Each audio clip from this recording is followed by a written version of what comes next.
Hello everyone, I'm Shubham from CRYTX Tech, and let's see if the MX lineup of products are worth your hard-earned money. So MX Master 3 has been out for a year now, and it's the predecessor for the MX Master 3, which is one of the best productivity mouse out there. So it makes the MX Master 3S more compelling to buy. We will see later what's new with the MX Master 3S and also check out the MX Mechanical Keyboard, which is a low profile design based on a premium lineup from Logitech. We will be checking out the pros and cons of both the mouse and the keyboard, and you can decide yourself if you want to buy it or not. So let's get this video started, shall we?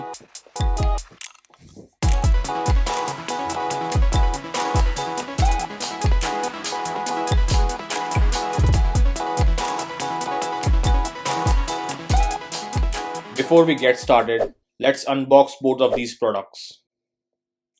You basically get a cable and a bolt receiver in both of these boxes, along with the product itself.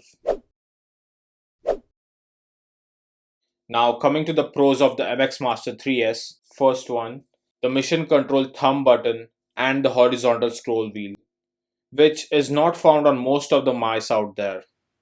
The thumb button has a hint while using the mouse, and it's located just under the thumb, but isn't always best as you will have to get used to it, and I certainly had a bad mice feet while getting used to it. The horizontal scroll wheel is a different story, as it's one of the best out there, with smooth scroll instead of the indications like one on the horizontal scroll wheel, and it helps me a lot while using the Final Cut Pro. Second, the Logi Options app. You can customize all of the buttons on the MX Master 3S. You can see I have customized the buttons for Final Cut Pro and Chrome, and if you want you can pause the video and copy my settings, or you can get some hints and customize your own settings in the Logi Options app. Third, quieter clicks and higher DPI. The quieter clicks on all of this button are a good update.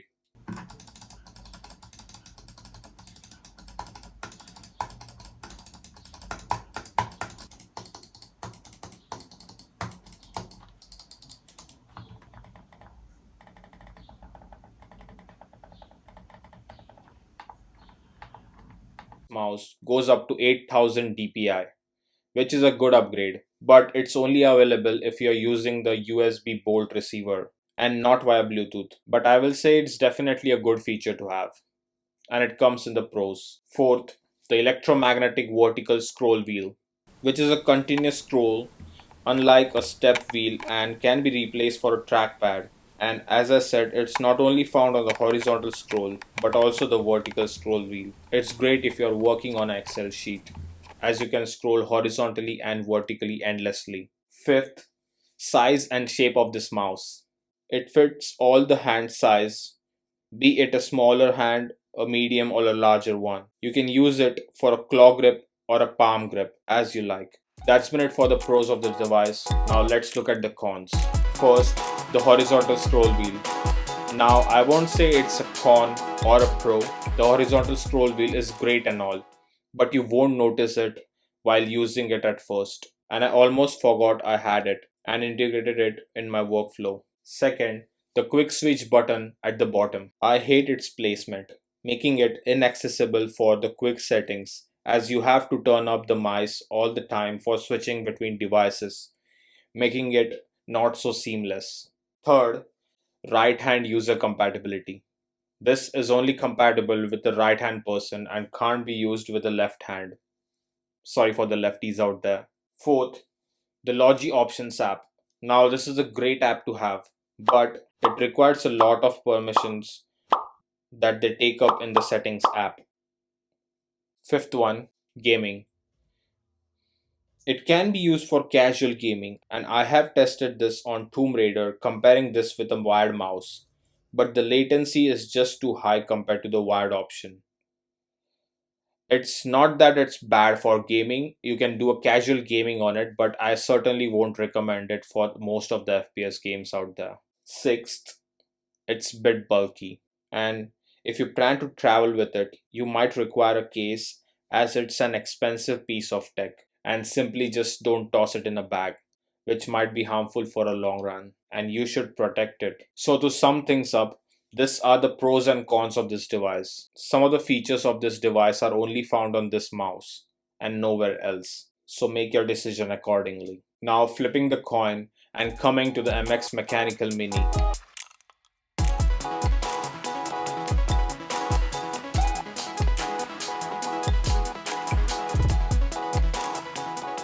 Talking about the pros of MX Mechanical Mini, first one, it's a stealth gray and low profile mechanical keyboard. It reminds me of the keyboards found on the gaming laptops, which give off the same vibe. And I'm not saying it's bad, but actually goes well with the other Logitech accessories.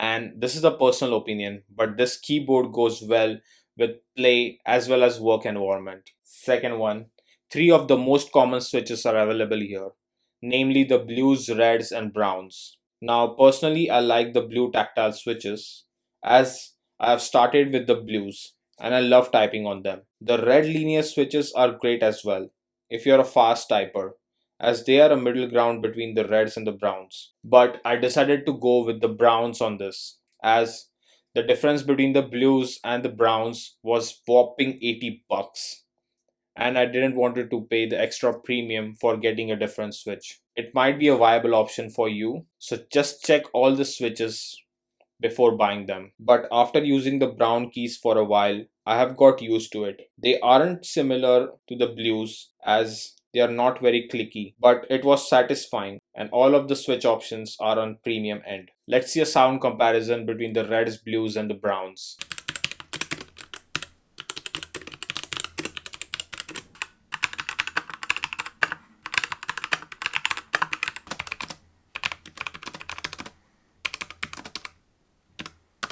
If you want to see me comparing all the three switches, just stay tuned and I will be posting a comparison. Third, lighting options. This only supports white light and not RGB, which is form over function, as the RGBs are good but nothing to boost over. The lights on this have many functions though, as you can see the different illuminations right now. And I personally love the contrast over all of the others, as this just replicates the turning on of the keyboard while I'm using it. I would have liked the RGB options for the price, but it would have consumed more battery. Fourth one, multi-device and multi-OS support. Most of the Logitech keyboards now have multi-OS and multi-device support, which is great help while connecting up to 3 devices at the same time, making everything more productive.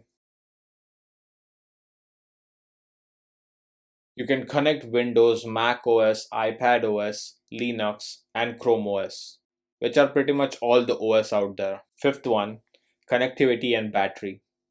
And this keyboard has a Type-C charging on the top, and the battery life is 15 days with the lights always on, and 10 months with light turned off.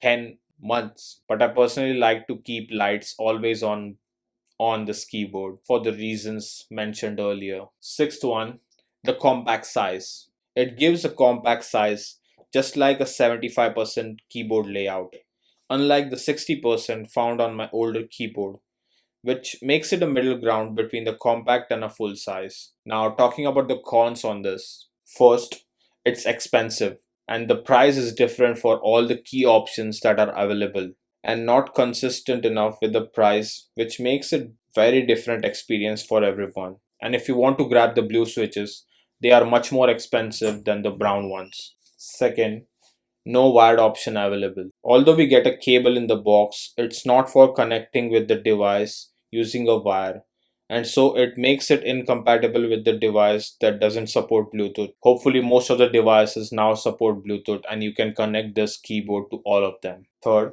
the lighting options. I know this was a pro, but it can also be a con, as some of the people like RGB instead of the white lights found on this one, which might upset some users. Fourth, the minimal design. Now, this might not be a cup of tea for all of us, and you might prefer a full size option for the numeric pad or a smaller layout for tighter spaces. That's been it for the pros and cons of this keyboard and mouse.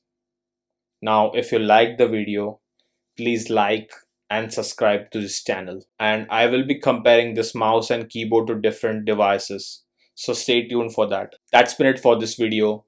Thanks for watching, and I will see you in the next one. Peace.